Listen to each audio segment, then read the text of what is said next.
Spoštovani gledalci in poslušalci podcasta Supermoč, lepo pozdravljeni. Današnji podcast snemamo pravzaprav nekaj ur pred Božičem, zato sem še posebej hvaležna, da ste se oba moja sogovornika odzvala mojemu povabilu. Je 24. december 2024 in ura je natanko 10:38. In z menoj v studiu medijske hiše Delo sta Gregor Poljanec-Kirš in pa Denis Porčič-Čorčip.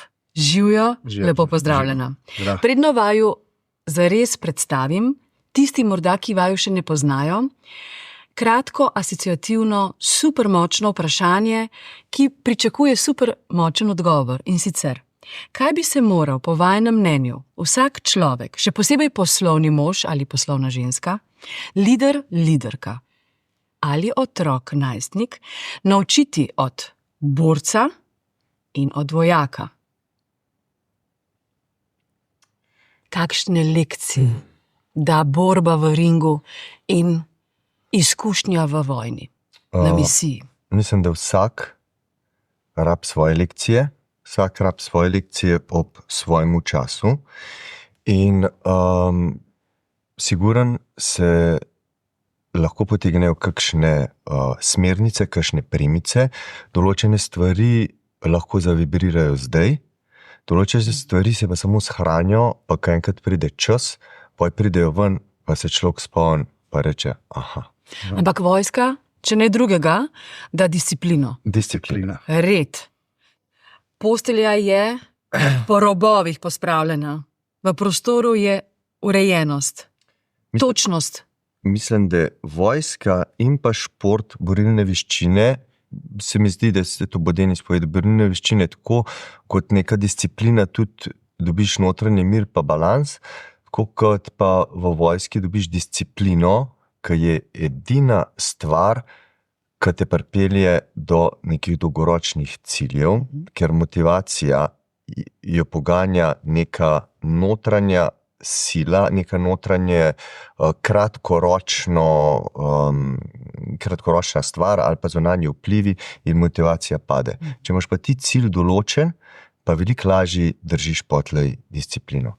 Disciplina je tista. Točno tako. Pa tudi ovire, ki pridejo nasprot, z disciplino jih lahko premagaš, ker vemo, kaj nam danes vzema vso koncentracijo, da ljudje nimajo discipline. To so ta socialna omrežja, scrollanje, vzgled, kaj drugi delajo, ki v bistvu mogoče sploh ni resničen. Ampak ljudje, mislim, da se športom in tudi v vojski znajo sami sabo pogovoriti. Odvisni so od sebe, predvsem od sebe in nehajo iskati nek zgled, nek drugje, oziroma neko, tako je prej Gregor rekel, kakšen motivacijo, ali pa tako, ko jo lahko najdejo v sebi. Zaradi tega, ker s tem v vojski in tudi v športu, če imaš dobrega učitelja, dobrega trenerja, dobrega poveljnika, ki ti zna dati tisto, kar ti rabiš, se lahko iz tega ful naučiš in potem to znotraj sebe najdeš in lahko postaneš super močen. Denis, je življenje ring?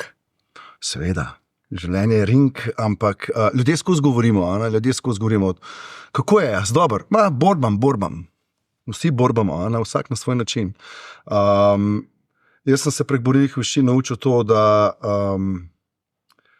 borbo znotraj ringa, pa borbo v telovadnici, ki jo v bistvu delaš, lahko preneseš v življenje.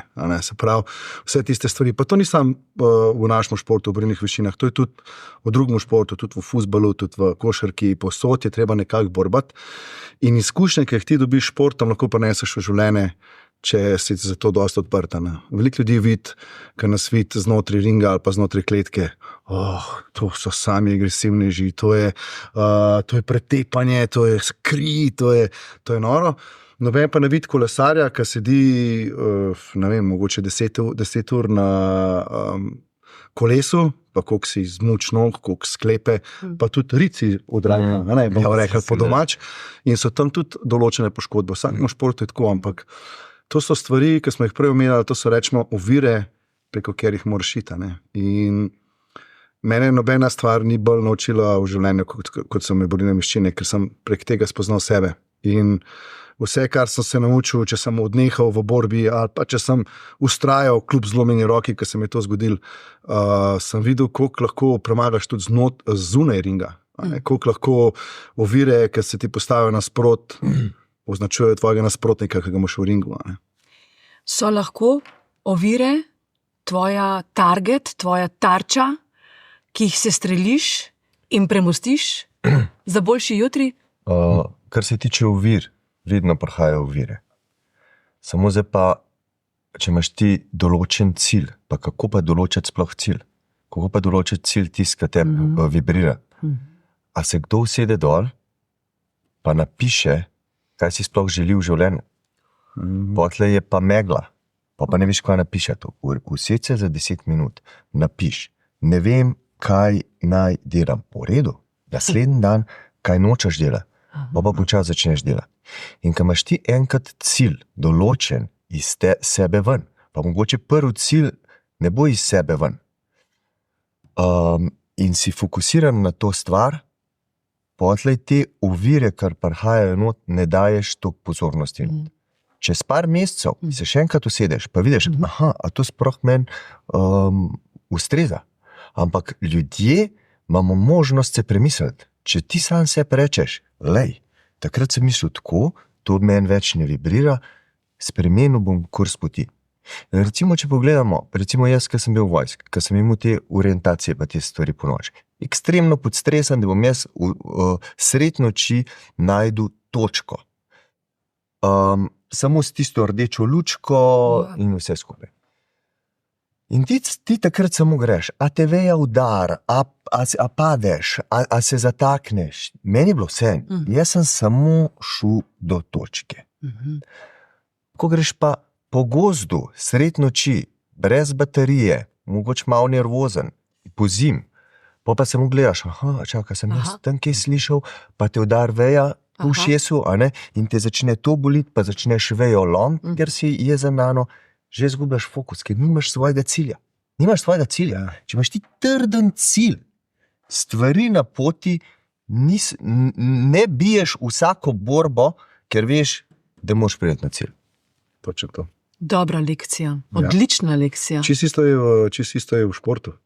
Danes imajo mladi fokus na temu, da jaz bi to predstavil na socialnih omrežjih, da sem borc, da sem močen, še vsi to pokažejo.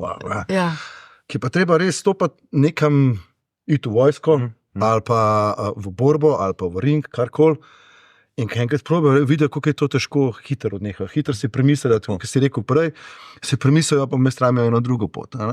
In zaradi tega mladi danes nimajo toliko fokusa na to, kaj zares hočejo. Ker smo že prej omenjali socialno mrežo, koliko jih lahko to spravi stira, lahko je pa to tudi en določen fokus, ki ga imaš. Sam mladi, nažalost, dobivajo napačne ideje, napačne informacije dobivajo iz teh omrežij, ki jih danes imamo.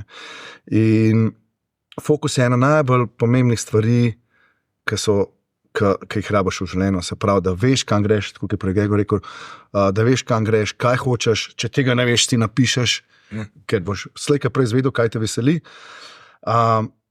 Ampak meni se tukaj zdi, da je najbolj pomemben to, da ko si postaviš cilj, da uživaš do tega cilja. Da ni,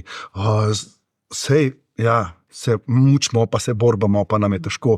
Ampak ko pridemo na cilj, moramo mi vedeti, da je bilo vse to vreden. Ker če bomo prišli do cilja, pa bomo rekli, dosegli smo cilj. Kaj pa zdaj, pa v bistvu nisi užival na poti, nazaj nisi spoznal nobenega novega prijatelja, nisi nič dobrega naredil, nobenemu nisi pomagal. In zaradi tega spravim, da je tukaj ful pomemben odnos do ljudi, ki jih srečaš na poti. Kot da bi brala Nejca Zaplotnika, ki je govoril, da je pot pomembna, ne cilj. Ampak vseeno, Gregor Poljanec-Kirš, Denis Porčič-Čorčip, dva gosta v zadnjem podcastu v letu 2024. Za vse tiste, ki vaju še ne poznajo, naj povem vendarle, da Gregor, ti si pripadnik si bil specialnih sil, ki je več kot desetletje si služil v eni od najzahtevnejših vojaških enot. Tvoja kariera vključuje misije v Afganistanu, kjer si kot izurjen medicinec reševal življenja v skrajnih razmerah. Vse boš povedal, kaj vse to pomeni in kaj je to prineslo v tvoje življenje. Po letih, kot sem prebrala, življenja po polni disciplini in nadzoru čustev si spoznal, da resnična moč tiči v ranljivosti. No, danes pa svoje izkušnje, spoznanja uporablja za motiviranje ljudi, si tudi coach, motivator, speaker in sicer za idejo, da bi vsi mi vsaj enkrat vendarle premagali omejitve in našli to našo notranjo moč. Denis Porčič-Čorčip, širša javnost te pozna tudi kot reperja. Nekoč si soustvarjal v zasedbi Kocka, sicer pa si profesionalni borec v največji evropski borilni organizaciji. Sem prav rekla, če rečem FFC? Ja, ta organizacija zdaj nažalost ne obstaja več. Okay. Zdaj v bistvu soorganizatorji oziroma ljudje, ki so prej bili pri FFC-ju, so naredili novo FNC. FNC, ki je pa zdaj res ena izmed res največjih organizacij, ful so začeli dobro delati, tako da tudi borci dobivajo večji smisel v vsemu, ker včasih so se ljudje prišli malo porboriti tam za 200 €, zdaj pa saj ljudje si lahko delajo biznis iz tega. Ampak to je res surov šport, ne? To je ta najbolj surova oblika boksa. Ja, v bistvu lahko rečem. Kri, znoj, pasti se lomijo, poka. Tudi. Je res med najbolj zahtevnih. No. Veliko je teh disciplin, ki se znotraj tega dogaja, ampak mislim, tole zdaj v Slovenijo prinesel tudi sam UFC, ki je eden izmed največjih na svetu, ki organizira take borbe. Ampak, kot sem rekel prej, kakorkoli se boriš, jaz vam rečemo tudi otroke, ki grejo že na tatami in ring, so res čisto zaščiteni in res se jim skoraj nič ne more zgoditi. Še zmeraj je to en šport, ki zahteva natančnost, disciplino. Tudi, ko udaraš, ljudje mislijo, mater, tu zdaj ga je poudaril, ta je pa slab človek. Ponovadi tako mislim, če kdo enega pretegne, pa če kdo kjer ga usli, ta je pa slab človek. V zadju se skriva ful enega veliko respekta, samozavesti. Čustev. Ki je prej Gregor rekel, oziroma si se prebrala, emocije je treba kontrolirati. To, kar danes vidimo, ko se dva borca prijeta, pa se gledata grdo, pa se malo začneta porivati, pa enega klofne, pa to je od 90% od tega je promocija. Zaradi tega, ker ljudje hočejo dramo. Dajmo dramo, bomo prišli gledati borbo. V zadju se skriva toliko enega odrekanja. Jaz mislim, da je borilni šport eden izmed najtežjih. Vse moraš imeti. Moraš biti hiter, moraš biti močen, moraš biti eksploziven. In to se med sabo, te vrline se med sabo dostikrat tepajo, jih moraš pravilno trenirati. Na koncu pa ne samo to, ker si ti fizično pripravljen, če mentalno nisi čisto ne pomaga. In če kontroliraš tudi svoja čustvena stanja. Točno to. Ta pravi šampioni znajo to zelo dobro delati in se soočati s svojimi čustvi. Mi dostikrat bežimo iz strani svojih čustev, nekaj začutimo, to mi ni všeč, grem jaz stran. Tukaj pa se soočaš, tukaj pa ne moreš zbežati. Tukaj pa si tudi kot v ringu, si sam, imaš samo pomoč trenerja, ki ti reče, pojdi levo, pojdi desno, udar z desno, naredi to kombinacijo. Še zmeraj si ti tak, ki moraš narediti. In se moraš soočati s svojimi čustvi, s svojimi negativnimi in pozitivnimi čustvi. In to pač uskladiti. Naj povem, da Denis, ti si tudi lastnik kluba borilnih veščin Samuraj. Včasih te kar pokličejo Samuraj, namreč zelo si povzel ali ponotranil to samurajsko vodilo, to duhovnost, te zglede, kar pa je zelo lepo in kar tudi opazijo v širši slovenski javnosti, da vsa ta znanja in to samurajsko idejo tudi nekako predajaš otrokom, pri čemer želiš, da boš ti kot učitelj nekako v ozadju oziroma da te bodo učenci prehiteli. Tako. Jaz mislim, da je najboljši učitelj tak, ki ima učenca, ki postane boljši kot sam učitelj. Zato moraš biti res sposoben. Ampak ljudje mogoče ne vejo, da samuraj pomeni služiti. Tisti, ki služi, so v bistvu bili samuraji. mogoče ne zavedajo te zgodovine, kaj je bilo njim najbolj pomembno. Njim je bilo najbolj pomembno to, da disciplinirani so bili itak v nulo, ampak on je bil umrl za svojega cesarja. Bili so samuraji, ko so bili tudi tronjeni, ki so bili brez gospodarja, ampak še vedno so imeli določen cilj. In jaz verjamem tukaj, da z Jimom, ki ga imam, s Trovanco, ki imam, sem tudi poimenoval samuraj in tudi klub sem poimenoval samuraj sam iz tega razloga, da niso samo borilne veščine in da ljudje mogoče malo drugačne imajo dojemati borilne veščine. Jaz imam ta klub, po mojem, že nek 20 let. V tistem času ljudje sploh, ko so slišali, ta pa trenira, ta je pretepač. Sploh še imel zunaj še kakšen konflikt. Rad bi pokazal to ljudem, da z borilnim veščinam dobiš tudi pravi odnos do ljudi. Se pravi, s tem lahko pomagaš, če si pač v ta pravem okolju vzgojen. Veliko je danes pač tudi trenerjev, ki jim je samo to, da se ti najjači, pa da enega premagaš. Pa jim je samo to pomembno, ampak meni je pa pomembna pot, kako prideš do te zmage, kako si prišel do poraza, kaj si se naučil iz tega poraza, kaj si se naučil iz zmage. In veliko s svojimi starši, ki mi pripeljejo otroke, sem tudi na vezi, tako da skrbimo, da so dobri v šoli, da ne delajo kakšnih traparij, ker spet smo pri socialnih omrežjih, jih pripelje do tega, da delajo marsikakšne traparije. Ampak tudi svet je poln agresije, vedno več je pravzaprav nasilja.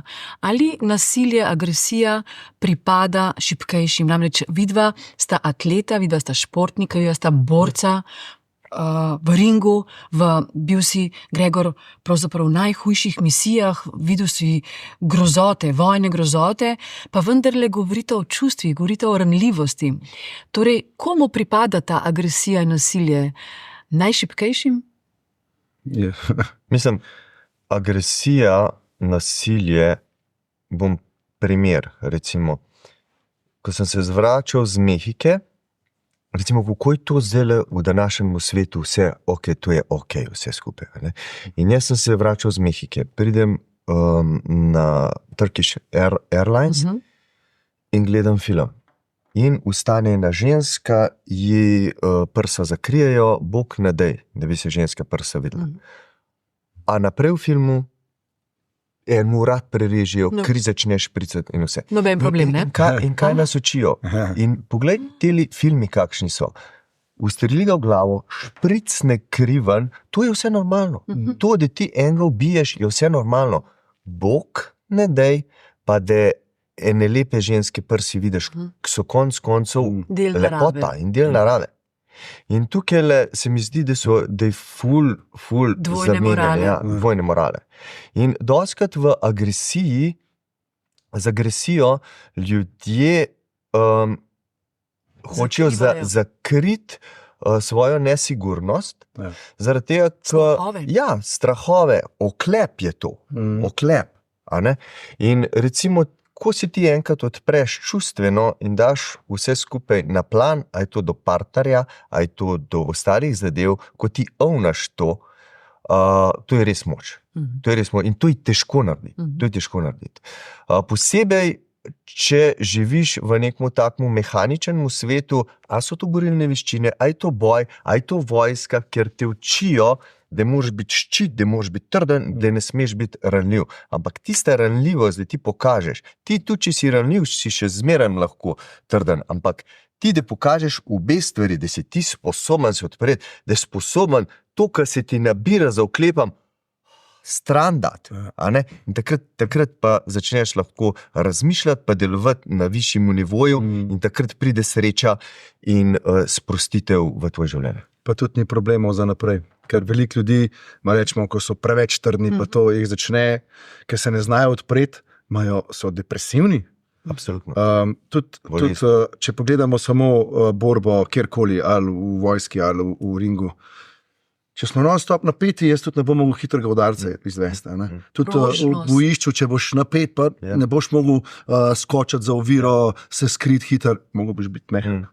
In ko si mehak, ti lahko proizvedeš največjo moč. Če gledamo iz fizičnega vidika. Jaz sem pa z metalom, ki je prej Kirš povedal. In tudi katana, samurajska katana, je narejena iz znanja, pa ne samo iz trdote. Mora biti mehkoba prisotna. da je katana tako ostra, kot so bile katane ostre. Ne. In danes je to še največja skrivnost, kako so delali te katane. Ne. In jaz mislim, da je katana isti zgled pač človeka. Ne. Če si ti samo trden, nimaš upogljivosti, se ne znaš. Se zlomaš. Se zlomaš, bravo. To je sanmai tehnologija. To se pravi, vsred je trda stvar, tako pa pri japonskih nožih, prstvan so pa plastikovane mehke strani. Zato ta trda stran se manj upogiba, kot pa te na koncu. In odspod tista mehkoba drži tisto ustrino trdo, da gre vkaz skup. Ampak mora biti pa mehkoba prisotna. To je katana je kukar en balans trdote, takrat rabaš rezati trdoto, takrat pa rabaš neko stabilnost, je pa ta mehkoba. Gregor, veliko poudarka daš na ta balans ali na ravnotežje.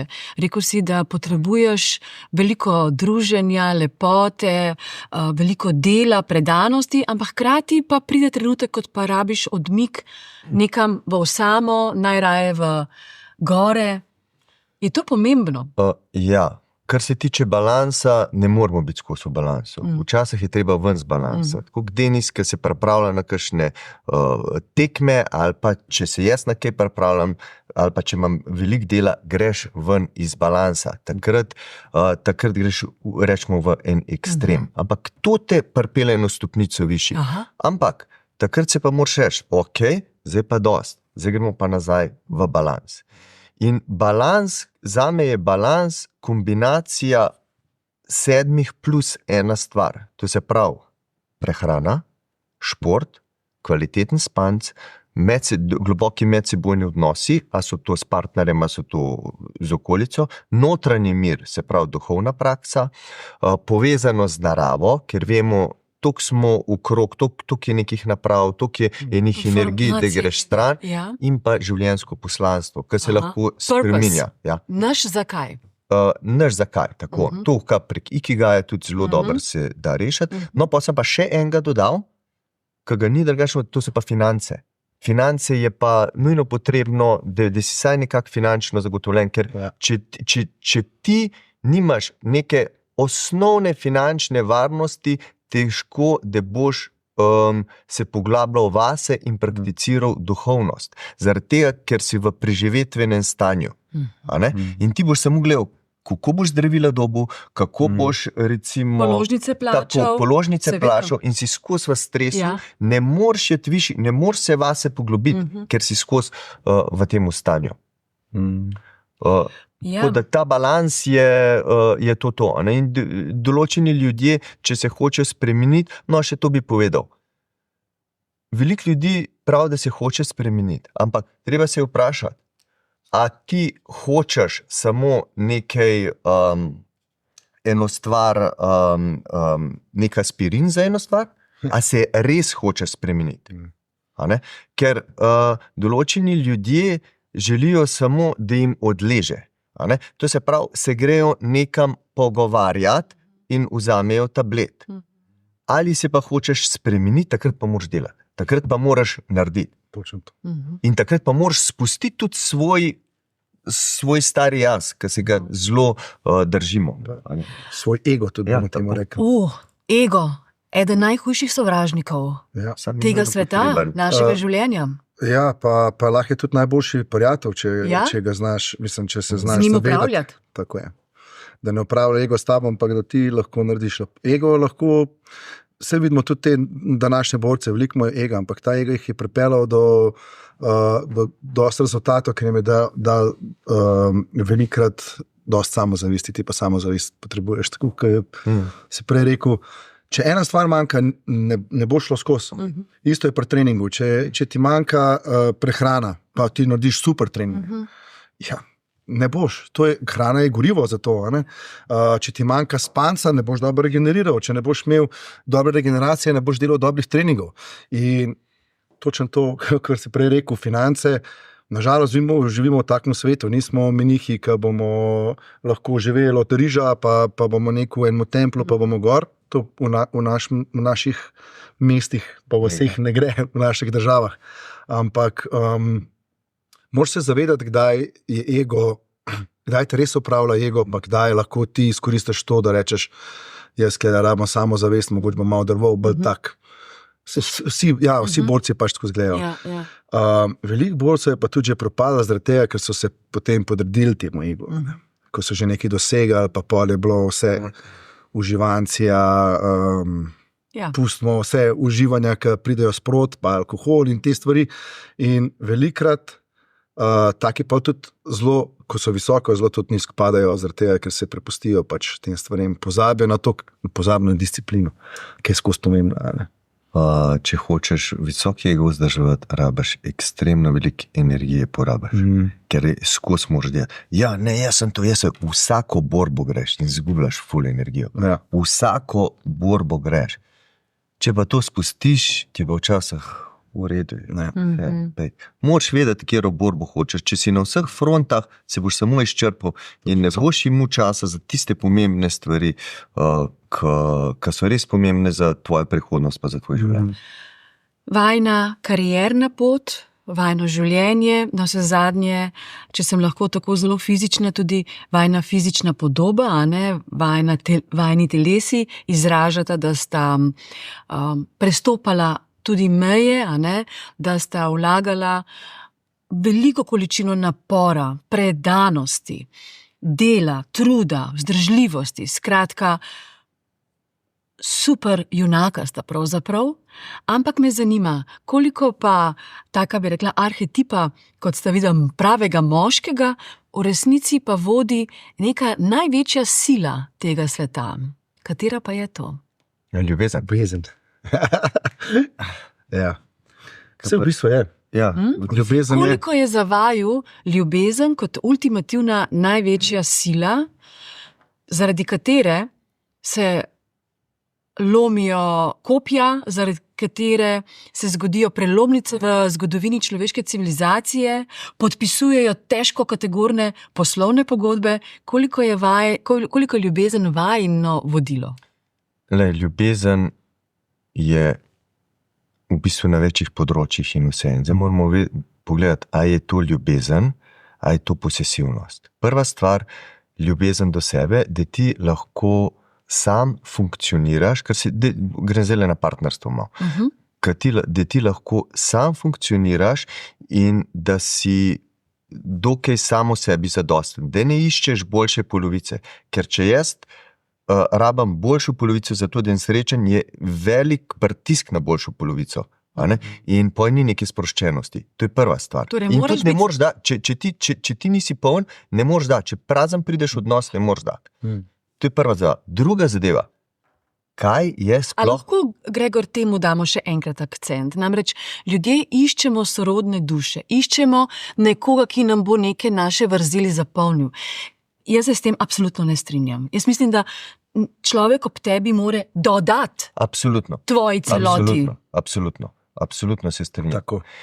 In še ena stvar, ki bi poudaril, ljudje se mi zdi, da imajo mogoče narobno predstavo, kaj je ljubezen. Dajmo pogledati. Ljubezen taka, da ti nekoga sprejemaš in če si ti z nekom v odnosu in če ga ljubiš, si želiš, da se on najbolj počuti ne glede na karkoli. Se strinjamo tukaj. Absolutno. No, zdaj pa gledamo to.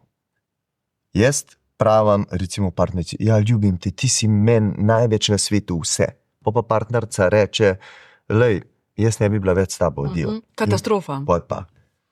Najslabše vrste. In to je Kje ste pa zgubila ljubezen v teh? To je posesivnost. To je pogojna ljubezen. Dokler boš moja, boš najboljša. Kaj pa ne morem živeti brez tebe? To je pa zelo veliko breme. To je pa zelo veliko breme za nasprotno spol. Recimo, jaz lahko rečem z vsem svojimi bivšimi čudovite ženske, sem v izredno dobrih odnosih. In včasih bivša in bivša k meni prideta na kavo. In se mi zdi, da sem zelo ponosen, da lahko vzdržujem te stvari.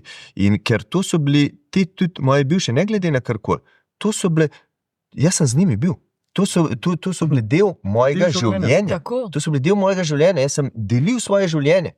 Jaz sem moram biti hvaležen za tisti čas. Tukaj, to je ljubezen, se mi zdi, da se ti zavedaš, da ni vse do konca življenja in znaš izkoristiti trenutek, ok, zdaj le bova skupaj, zdaj le ti bom dal maksimalno, kar lahko, ti pa meni si izmenjava, kar se imava izmenjati, a bo to trajal en dan, a bo to trajal 5 let, a bo do konca življenja, nimam nekih pričakovanj, ampak da si pač sproščen in ker če je prava ljubezen, bo vse prišlo ob ta pravem cajtu. Spet smo pri tem, isto je pri športu. Če boš ti neki silu, pa na hard hotu, ti bo mogoče v prvo rat ali pa v drugo boš prišel, pa bo čist kontra in ti moraš sam pustiti, da se stvari zgodijo. Če ste dva za skupaj, pa če res med njima prisotna ljubezen, bo to šlo. In jaz sem z vsem bivšimi ful dober odnos. Jaz še nobeni nisem rekel, boš do tu več ne videl, ali pa tako. Nisva več za skupaj, kva pa zdaj se bo sovražila. Zdaj, pred enim mesecem sva se imela najrajš, zdaj bo pa največja sovražnika. Jaz sem človek, ki ima še zmeraj nek odnos do tebe, čeprav si moja bivša, in ta odnos bom jaz gojil, dokler boš v mojem življenju. Če boš ti me naredila slabo, bom rekel, ok, pač to je tvoj problem, ne moj. In to je odraz naše iskrenosti. Tako je. Sicer je pa vse ena velika laž, kot reče velikan glasbe, eden izmed velikanov balkanske glasbe, Dino Merlin. In isto je to, ko se pogovarjamo od ljubezni do človeka, pa ljubezen do dela, ki ga upravljaš, ljubezen do športa, ki ga delaš, ljubezen do narave, ki greš v njo, ljubezen do vsega. In to se pozna, to je tisto, kar rečemo, delamo iz srca. In ko delaš iz srca, velikrat tudi, rečemo, ni finančno podprt, kot bi lahko rekel, ampak na koncu lahko rečem, tudi če tukaj zdaj ne bo finančno podprt, jaz sem to toliko dobro naredil, to je meni tudi, toliko sem dal iz sebe ven in pol tudi pride finančna podpora, ker toliko časa s tem delaš. Ampak na tem mestu se sogovorniki veliko pogovarjamo o novodobnih vlogah. Zdaj nista več samo dva spola, zdaj že ne vem koliko spolov, to gre vse v neke čudne, drugačne, bom rekla, da bom korektna, smeri. Pogosto pa se tudi pogovarjamo o vlogi tisti klasični moškega in ženske. In ne samo on air, predvsem bi rekla, ko se ugasnejo kamere in luči, se pogovarjamo o tem, kako je izgubljena tista tradicionalna vloga moškega in ženske. Pa me zanima, kaj po vajinem mnenju sploh še opredeljuje pravega moškega? Kdo je pravi moški? Prva stvar, Denis. Ta, ki prevzame odgovornost. Jaz pravim to, vsi pravijo odrasti, ne odrastati. Bod igriv, bod otroči, sam prevzemi odgovornost, ovnej tist, kar delaš, probaj živeti čim bolj brez mask, ker bo prišel partner, ker bodo prišli ljudje v tvoje življenje, ki podpirajo tebe kot dušo, kot neko notranjost, nek to, ne pa kot te maske. To je to. In če ti prevzemaš odgovornost v samem odnosu, ženska lahko igra žensko in je ženska lahko ženstvena, ženska je lahko ranljiva in če si ti postavljen notranje in da veš, kaj se okoli tebe dogaja, ti prepoznaš moč v ženski, v tej ranljivosti in v temu ni treba, da ona igra ne vem kako tav, ker konc koncev moč mu je mečen, da ti pa doma. Denis, se strinjaš? Ampak te bom vprašala drugače. Vse verjetno poznaš ta svet mitov in arhetipov in tako naprej, ampak ta svet razkriva 4 ključne like moškega. In sicer je kralj, to je figura suverene avtoritete in vodstva, torej združuje moč, modrost, izkušnja, to je figura očeta, moža, vodje, gospodarja. Potem je bojevnik, ki gre za tisto surovo, prvinsko silo, gre za borbenost, osredotočenost, pogum in tako naprej. Je čarovnik, simbol premetenosti, znanja, modrosti. In pa pesnik oziroma ljubimec. To je pa ta romantik iz hollywoodskih filmov, ki pa seveda zna tudi malo manipulirati. Pa lovit. Ja, je romantičen, nezapeljiv. Torej, Denis, kaj praviš? Pravi moški sodobnega časa, kralj, bojevnik, čarovnik, pesnik oziroma ljubimec, kje se ti vidiš? Kaj je zate ideal, ki bi ga rad dosegel, ali pa si ga že? Jaz bi kar rekel, da je malo zmes vseh številk. Zaradi tega, ker vsak od teh 4 rab tudi žensko zraven. Se pravi, je ženska pač ključna v teh stvarih. In če ti hočeš podporo v teh stvarih, ki jo delaš, smo spet tam, ker smo se prej pogovarjali, moraš imeti pač osebo, ki bo rekla, tukaj te podprem, tukaj ti ne znam pomagati, ampak te sprejema v vseh pogledih, karkoli si. Se pravi, mi se kot ljudje razlikujemo. Eni smo odločeni takoj, se pravi, če se bom jaz odločil, da grem na trening, pa da bom kupil avto, bom šel kupiti avto. In tako sem se odločil. Če bo ženska zdaj rekla, meni zraven, pej ti kupiti po svoje, me ne bom imel tla pri temu, super. Lahko imaš pa žensko, ki reče, ki te lahko zove, pa imamo zdaj finance, pa imamo te stvari, pa dajva to zdaj, raj drugič te tvoje želje izpolnila, daj to podpri, zakaj hočeš to? Če je to moja želja, daj to podpri, zakaj bi rada zdaj, da jaz tega ne naredim. Imaš pa pol spet žensko, ki reče, te podpiram, ti dam kaj zraven. Se pravi, različne tipi ljudi, tipov moškega, pa različne tipi ženske. Se pravi moški, prava ženska rodita v družini in se vzgojita, ali potem življenje prinese ta samostojen, neodvisen od družine? Namreč družina danes ima sicer ključno vlogo, bolj pomembno verjetno kot kadarkoli prej, ampak vendarle starši imajo vse manj časa, da bi vzgojili iz fanta moškega, iz punčke pravo žensko. Kdo je pri vama odigral to vlogo, da sta prišla do teh uvidov? Mislim, da je vsak starš se najbolj trud po svojih močeh, kako lahko to naredi. Jaz mislim, da se moški naredi skozi težke izkušnje, ki jih je dal skozi v življenju, pa skozi neko željo po spremembi, po biti boljš, pa da vidi širšo sliko, pa z delom na sebi. Ker ne moramo starše mi kriviti. Oni so imeli starši, ki so bili mogoče še težji in so bili tako naučeni. In manj informacij je bilo. Zdaj, v današnjem svetu imamo toliko motivcev, po drugi strani pa toliko možnosti, toliko informacij, da se ti naučiš, da se ti izobrazaš, da se mi zdi, da ni tukaj ne moramo na kakšnakoli drugega. Katera bridka izkušnja je tebe pravzaprav najbolj, tako bi rekla, oklestila, da si postal ne več ne brušen, ampak brušen diamant v tem smislu, v razmišljanju.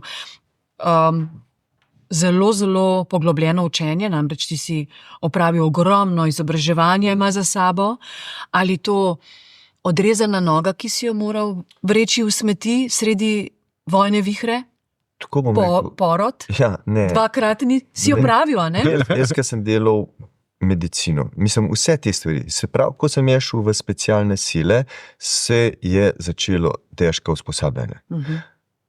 Jaz včasih nisem bil dober učenec.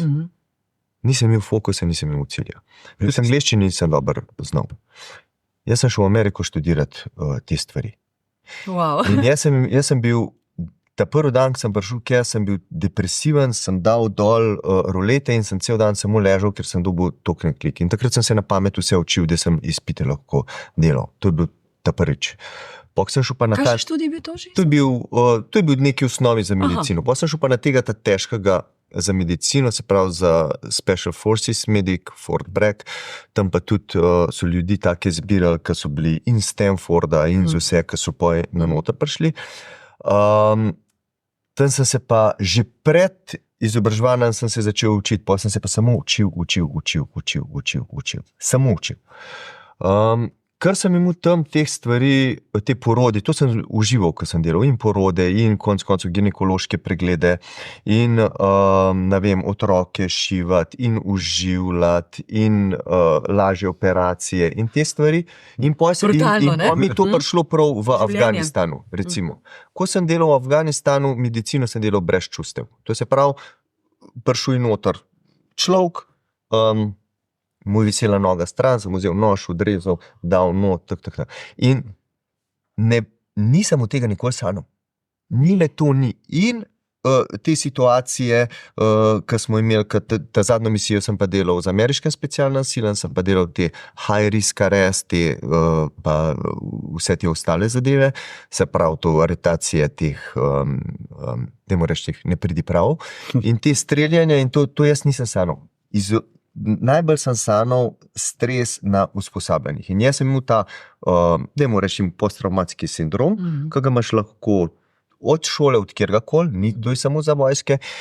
In tukaj sem jaz iskal, jaz sem bil zgubljen, ko sem prišel z vojsko, to je mene dal. Ampak jaz nisem iskal nekega olajšanja, ampak sem iskal spremembo sebe. In sem hodil od šamana do šamana, meditacije in vse te stvari. Res. In to sem recimo, ne vem, od pol ure do uro pa pol sem čisto vsak dan meditiral, recimo 4 leta. Poleg tega sem vse ostale delal. Jaz sem ful iskal rešitve. In zdaj pa, če pogledamo življenje na splošno, ko ti enkrat postaviš energijo, ti imaš pri vsaki stvari, ki jo začneš, a ti začneš diplomsko pisati, ti začneš karkoli drugega delati, ti imaš meglo v glavi. Ja. Ti približno vidiš neko sliko. To je kot da pucle stresu. Ja. In začneš se stavljati. In vidiš, nekaj zelenega bomo dali sem, nekaj rdečega bomo dali sem, tukaj je nekaj črnega bomo dali sem. Koščki, ti sploh ne veš, za kaj se gre. Ti samo eni koščki in fleki barv. Pa vidiš, zelena, rjava, to gre skupaj, to je pa drevo. Pogledaš, rdeča hiša. In pa se ti začne postavljati slika. In ko si ti postavil energijo, košček za koščkam si sestavil svoje puzle, a je to svojega življenja, a je to svojega boja, a je to svojega te stvari, in potlej se sestaviš tako. Zaradi tega je pa zelo dober primer, da imaš ti cilj postavljen in disciplino. Poglej to, imamo gra, na en stran imamo čas, na en stran imamo uspeh. Vsi mislimo, da je ravna linija. Ni tega. Če bi bila ravna linija, bi ti lahko motivacijo vzdrževal. Zaradi tega, toliko sem dal, toliko sem dobil. Takole gre pa gor. Ti garaš, nič, pa eksponent narast. In zato je pomemben, da ti imaš cilj dosežaj, ker temu od spodaj, pod to linijo, se reče trebuh razočaranja. In ti takrat, če nimaš cilja določenega, ti takrat lahko tik pred prebolem nehaš. Ja. In to je... Kakšna škoda. Koliko izgubljenih potencialov. Ja. Ravno zaradi tega. Ampak kaj te more, torej cilj mora biti določen, ti moraš biti kot tank, tu, na poti. Kakšen cilj si imel ti, da si ti puzle sestavljal? Jaz sem vedel... Kaj te je? A te je kakšna frustracija gnala? Kaj te je? Jaz sem imel takrat, ko sem šel iz vojske, sem rekel, vse imam, pa sem nesreča. Ja. To je kot, da bi dal vojaškega psa ven, da sem mečkan igral, iz njega strukturiranega okolja. Ker bi se mu utrgal. Nisem vedel, če imaš potencial vse, te bo življenje prek določenih izkušenj usmerilo v to smer, za kaj moraš delati. Moje življenjsko poslanstvo na začetku je bila vojska adakta, to je to. Dober sem bil, delal sem dobro, vse tak. Potem se ti pa življenjsko poslanstvo spremeni, ampak to ne gre čez noč. Rabaš leta in leta, da se spremeniš, da greš v drugega človeka, drug človek lahko rataš. In zdaj imam pa drugo življenjsko poslanstvo, da pomagam ostalim in z motivacijo, z spremembo življenjskega stila in te stvari. Tako, kot živim. Nekaterim vibrira to, super, nekaterim pa ne. Tudi prav. Ok, si pa najde nekaj drugega. To se pravi, jaz zmeram rečem, vodi z izgledom. Ti tudi ne bi mogel borilnih veščin učiti, če bi bil tak, pa da ne moreš. Vodi z izgledom, to je to. Lahko imaš ti največje fakultete, recimo, kjerga udar, doktorat iz tega, kako udar. Ne moraš. Če ti nisi tega probal, če nisi šel ti skozi te stvari, ne bodo ti energetsko te, ki jih učiš, zaupati. In to je to. Če ti ovnaš stvari, potlej se energija poklop. Ja. Potlej pride Moraš ljudi. biti avtentičen, a ne? Točno to. Denis, poznaš ta izrek, ki ga včasih celo narobe interpretiramo, in sicer gre za no pain, no gain. Ne? Ja. Kako razumeš ti ta izrek? Brez mučenja ni. Kako? Brez bolečine se ne rodi nekaj lepega. Ja, sej, do neke mere je ta. Kako bi samuraji resničen. o tem to interpretirali? Jaz bi kar rekel, da do neke mere je ta resničen, a ne? Ampak moraš zdaj vedeti, upam, da sem dobro izrazil, ne sme biti ta boj, mučenje tvoje vodilo. Zaradi tega, ker boš pol skozi življenje mislil, nič ne bom dobil, če se nam mučil. A še včasih kakšna stvar pride takole. Zaradi tega, ker si se mučil že prej. In za določene stvari se ti ni treba mučiti. Ne vem, če dam en primer, mučil sem se, da sem dobil šiht, mučil sem se, da sem postal prvak in zdaj bom hotel pristopiti do ženske, pa bom mislil, zdaj se moram mučiti, da bom njo dobil. Ni treba. Pa bi lahko samo lepo pogledal, pa se pa prišel, pa bi rekel, živo, kako si v redu, pa bi bila lahko moja. Ampak ne, jaz bi mogel se nekaj mučiti. Aha, zdaj ta tip zraven prišel. Zdaj se moram gledati mučiti, zdaj moram najprej njega zjagati, pa ga razbijem, da pa jaz izpadam frajer pred to žensko. Lahko te vodijo napačnih situacij, če misliš, da se moraš za vsako stvar mučiti. Sprašujem tudi zato, ker vidim, da sploh v tem času, ko je kar kompleksen, bom rekla, za prenekatere, nažalost, zelo težek, se ljudje podajajo v te, bi rekla, studije, v fitness okolja, v gore, grizejo v kolena, skratka, premagujejo meje svoje telesne vzdržljivosti, zato, da pravzaprav pozabijo ali pretentajo svojo notranjo bolečino, strahove, dileme in pravzaprav izmučijo telo, ko je že njihov duh ali energija izmučena. Točno to. Veliko ljudi dela to napako, pa tudi mojem pravim, ker treniramo skoraj vsak dan, nedelje smo frej, ker mora biti pač regeneracija, ampak ne sme biti vsak trening težek. Da se ti do nemoglosti pa da padeš. Ker naslednjič ne boš mogel narediti treninga efektivnega. In to je čisto isto pri vseh stvarih. Ti moraš imeti regeneracijo vmes, moraš imeti hrano vmes, moraš imeti spanje vmes. In tudi treningi, ki se jih lotiš, moraš se jih lotiti načrtovano. Se pravi, mora biti take treningi, ki te pripeljejo da stopaš preko svojih mej, oziroma da čutiš, česa si bolj sposoben, mora biti pa taki treningi, ki jim lahko rečemo regeneracijski treningi, ki ti v bistvu z gibanjem narediš to, da se pripraviš za naslednji težek trening.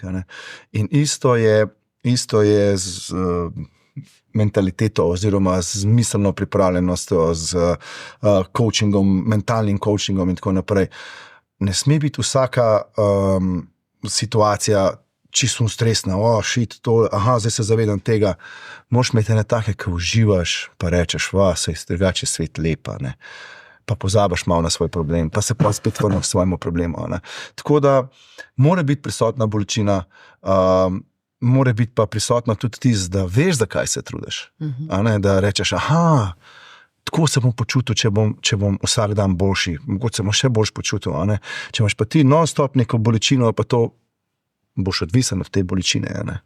Velikokrat rečemo, da je naše telo ena čudovita mašinerija, verjetno najbolj genijalen ustroj živega sveta.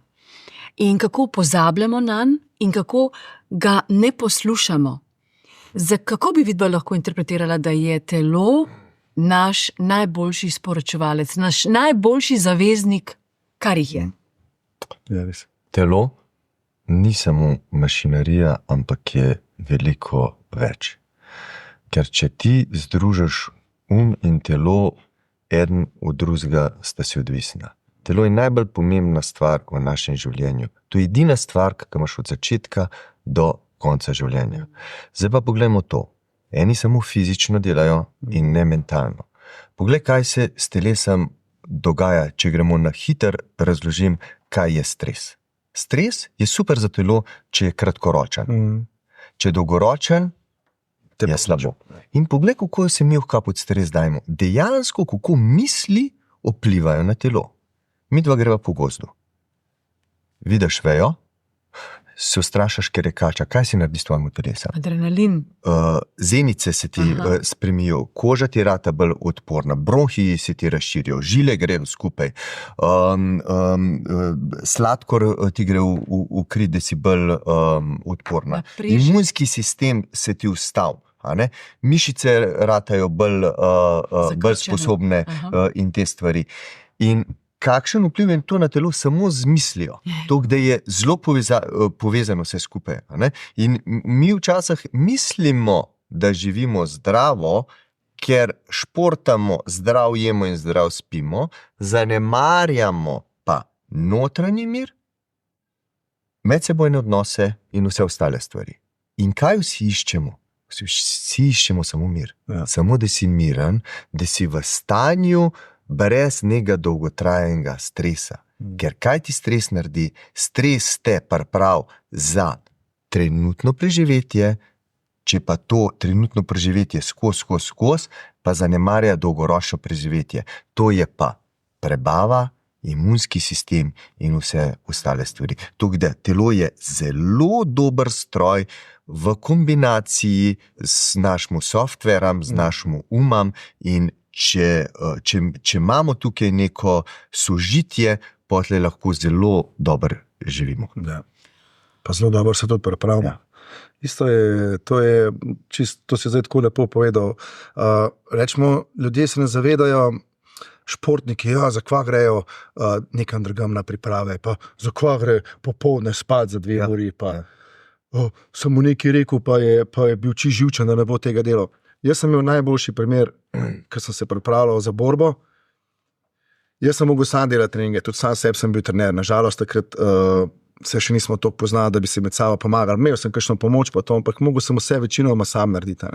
In jaz sem mogel zjutraj vstati pa trenirati, pa sem si mogel narediti za jesti. Pa po temu sem šel druge trenirati, pa sem mogel iti na pošto, pa na banko, pa plačati račune. Pa to jaz sem takrat mislil, se ta del bom jaz malo vmes upravil, pa bom šel pa še en trening, pa to.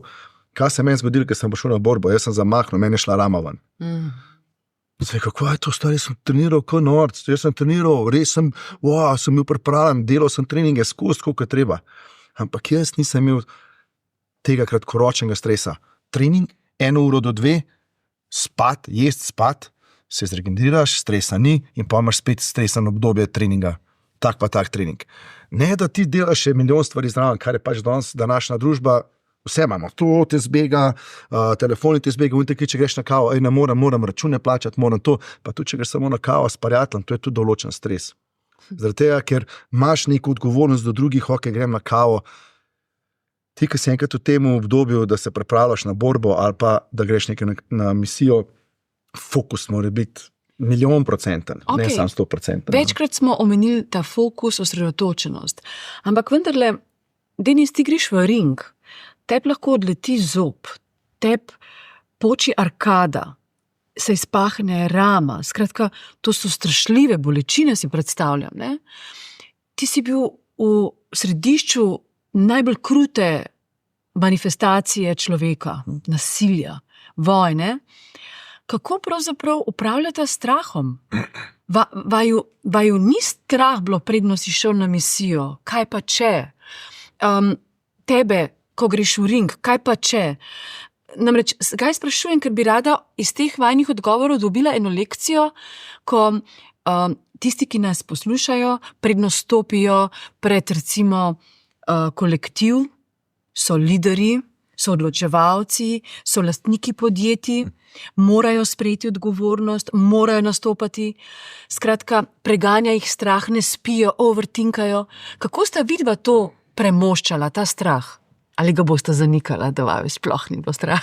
Meni je bilo ful strah, skozi te strah. Ko ti dobiš obveščevalne podatke, ne vem, 600 borcev je tam, je treba vasno, to je strah, ki načrtuješ, ki začne pokati, to je skozi strah. Ampak, ko si ti enkrat v borbi, takšni ali pa drugačni, gre tvoj mental, tvoj gre na čist drug nivo In takrat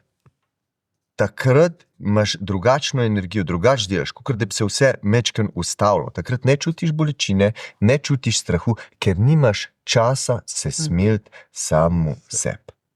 In to je Kar danes večina ljudi dela. in to je to. Druga stvar, Pa preveč časa imajo. druga stvar se pa treba vprašati. Eni imajo problem pred javnim nastopanjem. Tudi meni je bilo včasih tako. Zdaj nimam nobenih problemov več. Zakaj? Lej, kaj pa se lahko naredi? Daj mi povej, kaj se pa lahko naredi. A se bom zmotil? Super, da sem zmotil. Saj nisem umetna inteligenca. To bo zmeraj bolj normalno. Če ti ovnaš sebe, če ti sebe daš ljudem taga, kot si, tudi z napakan, če rečeš, predaš, tole sem pozabil, kaj je že to? Aha, da me spomnim. Aha, to pa to. A ti bo kdo zameril? Ne, še rajš ti bodo imeli. In preveč si umetnega stresa delamo za stvari, ki sploh niso pomembne. Pa, če greš pa skozi težke zadeve, takrat, a bom umrl, ne bom umrl, pa greš pa kakšno tako zadevo, delaš, pa rečeš, pa kako sem psihiater, to je tacko. Iz višine so vsi problemi Ja. benigni skoraj da. In najbolj nas je strahu, a ne? Ja, s strahom se moraš znati soočati. Strah so različne oblike, pa to, ampak kaj enkrat prideš v situacijo, ki si noter, to ne kaže, kar zgine, zaradi tega, ker si se pripravljal na te zadeve, veš, kako poteka in tako naprej, in znaš kontrolirati ta strah, da ti ne, tako kot je rekel prej Gregor, greš na višji nivo z glavo in stvari gre ful bolj počas. Če si ti pod stresom, pa te je strah, ful gre neki hiter. Jaz se spomnim moje prve borbe. Jaz sem videl 400 ljudi v mojih majicah, luč, ta gre, udarom. Jaz sem vrgel 1000 udarcev, namesto da bi rekel, zdaj sem kle, ampak jaz sem hotel vse na hiter. Meni je bila borba tako, pa se je dogajalo. Drugo borbo, ki sem videl, kakšna je situacija, jaz sem sam zadihal. Sam zadihal sem in meni se zdel tako počasen. Sem rekel, čakaj, ta počasen ali hiter dela, jaz vse počas vidim. In to je bilo sam fora, da se ti znaš v glavi umiriti z dihanjem. Na dihanje vsi pozabimo. Rodimo se, zadihamo, ko umremo, izdihnemo, ampak vmes ti lahko kontroliraš svojo kondicijo z dihanjem. Ti se lahko poživiš, ti se lahko pomiriš, vse lahko narediš z dihanjem. In to je most med parasimpatičnim in simpatičnim sistemom. Edina stvar, ki ti lahko, recimo tako zavestno daš iz fight or flight, iz tega v rest and digest, da se umiriš telo. Ker če boš pozabil dihati, bo telo dihalo, ampak še zmeraj lahko kontroliraš. Prebave ne moš kontrolirati. Kako ti kri teče, ne moš kontrolirati. Bitje srca, stresam, drugače pa ne. In to sam govori v tej situaciji, koliko je zelo pomembna povezava mentalna in tudi fizična, ker jaz sem bil za moj prvi fight sem bil najbolj pripravljen od vseh borcev, ki sem jih takrat spoznal. Skupaj smo trenirali na treningu, tipi so bruhali, jaz gledam, ti hecaš. Kako so ti boril? Ampak oni, ki so prišli v situacijo, pri meni je bila to prva borba, oni so pa že bili v tej situaciji. In v bistvu sploh niso rabili take kondicije, zaradi tega, ker so se z glavom bili v teh borbah in bili umirjeni, da so lahko kontrolirali svojo kondicijo. Jaz sem pa prišel v najbolj kondicijski pripravljenosti, zgledal sem pa najbolj šloh pripravljen zaradi tega, ker v glavi nisem bil ta prav, ker sem videl vse ostalo razen sebe, kako bi se umiril, pa kako bi lahko naredil tisto, kar sem treniral. Ampak, ker sem enkrat to doživel, sem točno vedel, to rabim. In zdaj smo spet pri situaciji, ki smo se prej pogovarjali, ne more eden ti govoriti, ki se je naučil, če ni bil v tej situaciji. Lahko ti sam govori, v knjigi sem prebral, da je dobro, če zadihaš. Ne bo ti pa znal povedati, če je on že to naredil. In zato je pomembno, da imamo mi izkušnje, pa gremo preko svojih okvirjev. Tako, ker mene, ko so povabili na Zvezde plešejo. Ja, meni isto. Meni povabil. Pa tako rada plešem. Mogoče je pa situacija za tebe, da bi šla preko svojih okvirjev. Jaz v življenju nisem plesal. Oni, ki so mene klicali, sem jaz rekel, jaz ne grem kamor. Da je malo premisel. Rekel, ne bom. In če znaš biti pozoren na stvari, ki prihajajo, ker zmeriti življenje, tako si ti prej rekel, življenje ti zmeri prinese stvari, ki te bo vodil po poti, ki ti rabiš. vse. Ja, ljudi, energije, stvari, vse ti prinese, če ti znaš biti za to odprt.